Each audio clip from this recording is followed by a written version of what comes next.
Hello and welcome. You're watching me, Sanket Upadhyay, on the Federal. The show is called AI with Sanket. This is the AI of news because news in India today requires not artificial but analytical intelligence. The guest this evening on our program is noted advocate Mr. Prashant Bhushan. Thank you very much, Mr. Bhushan, for joining us.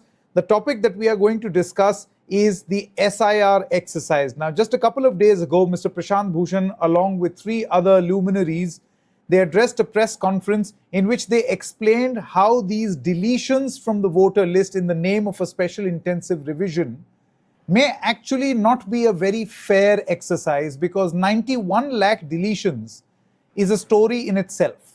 Mr. Bhushan, thank you so much. I want to know from you, what is your primary objection?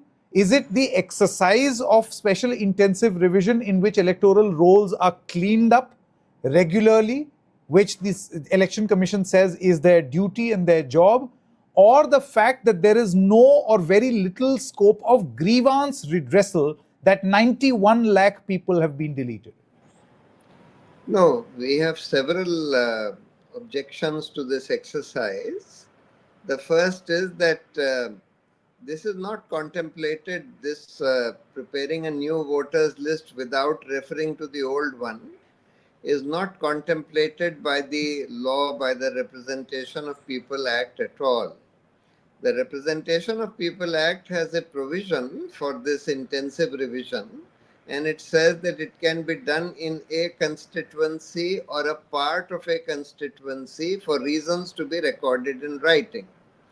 There is no authority in the law for the Election Commission to prepare a new voters list de novo, which is what they are doing in this SIR exercise, in the whole state or in the whole country. Secondly, the manner in which this exercise is being done. See, an intensive revision was done in 2003 also. In 2003, the intensive revision was done by door-to-door enumeration. The booth level officers went door to door and asked who has moved away with reference to the old list, who has come, etc. And then they added and subtracted from the old list. This was the exercise done in 2003. And when we asked the Election Commission what were the guidelines for the 2003 exercise, they refused to give it. Ultimately, Yogendra Yadav, through some confidential sources within the commission, got hold of it. And we were able to find that this is what was done. Secondly, on the issue of deletion of names on the ground of being non-citizens, you see the Form 6, which is for inclusion of a person's name as a new voter, the requirement is to provide some evidence of your place of residence and some evidence of your age. And evidence can be anything, including Aadhaar card, bank details, or gas connection, electricity connection, anything. And for citizenship, there is only a self-declaration for citizenship. It just says that I declare that I am a citizen of India, and if my declaration is false, I am liable to be prosecuted. That's all. No evidence is required for citizenship. And when this matter of citizenship went to the Supreme Court in 1995 in Lal Babu Hussain, the Supreme Court said that, number one, the fact that somebody's name is in the old voters list is prima facie evidence of his citizenship. If the Election Commission has good reason to doubt that he is a citizen, the Election Commission must give that person a notice with reasons as to why they are doubting his citizenship. Thereafter, that person must be called for a personal hearing, afforded a personal hearing in which he can present any evidence, oral or documentary, to show his citizenship. A large number of people in this country don't have any documents to prove your citizenship. No documents except Aadhaar card, which the Election Commission says is no evidence of citizenship. Therefore, all that that person can do is to swear an affidavit that I was born here, I have been living here, and if at best he can give affidavits of 2 or 3 neighbors. But the Election Commission is asking everybody to fill up an enumeration form, failing which you will be struck off the draft roll. Then they are saying that you have to either give uh, you have to give one of these 11 or 12 documents in which the Aadhaar card was not there.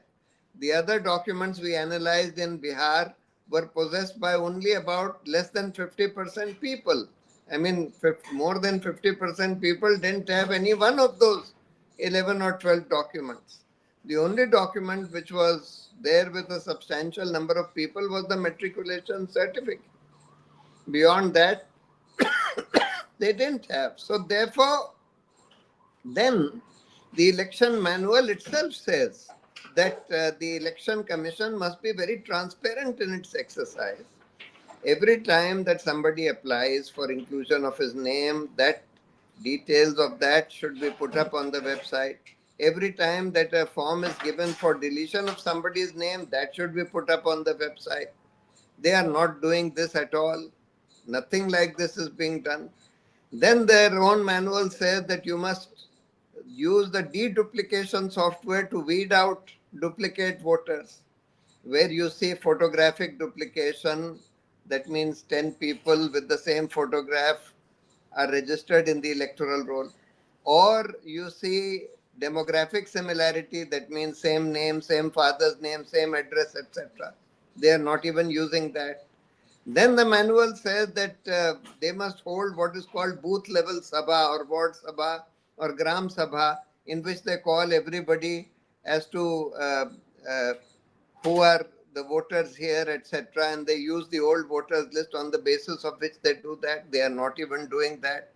They are not even giving the voters list in a machine readable form so that people can use a computer to see whether their name is not there, how many duplicates are there, etc. Nothing like that.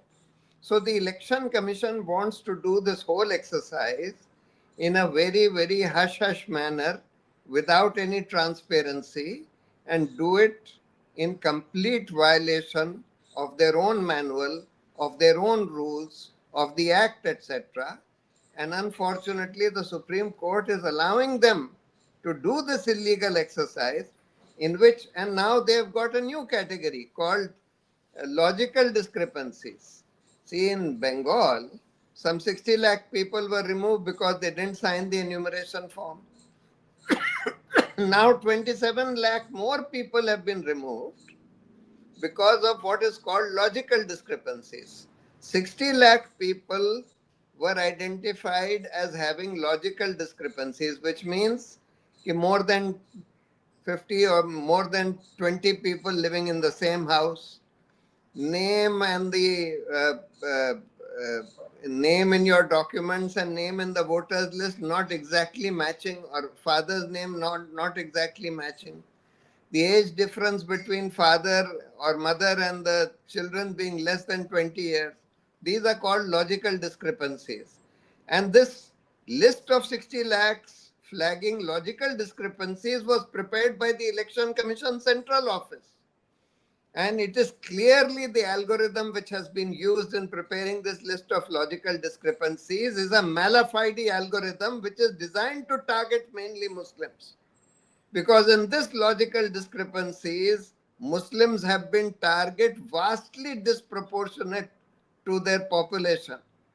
So if the Muslim population is 30%, 60, 70, 80, sometimes 95% of the logical discrepancies, people who have been targeted are Muslims and who can be identified by their surnames.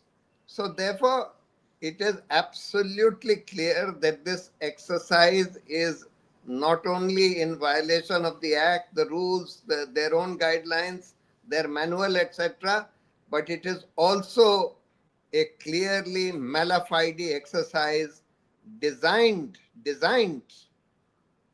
to oust Muslims from the voters list primarily. Mr. Bhushan, what about the grievance redressal mechanism? Only today I was reading in the Indian Express that of 27 lakh names that have been removed, a tribunal or a grievance redressal mechanism after 2 weeks is only taking care of 2 cases.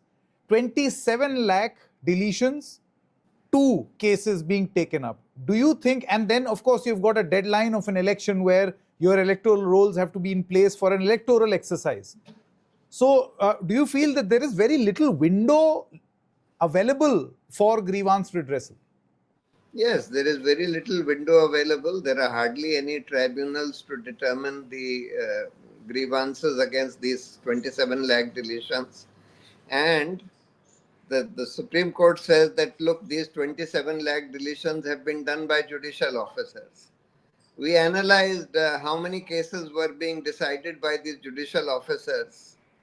And we found that these judicial officers, even if they were working 10 hours a day, 7 days a week, were handling one case every 2 minutes, 30 cases per minute, each judicial officer.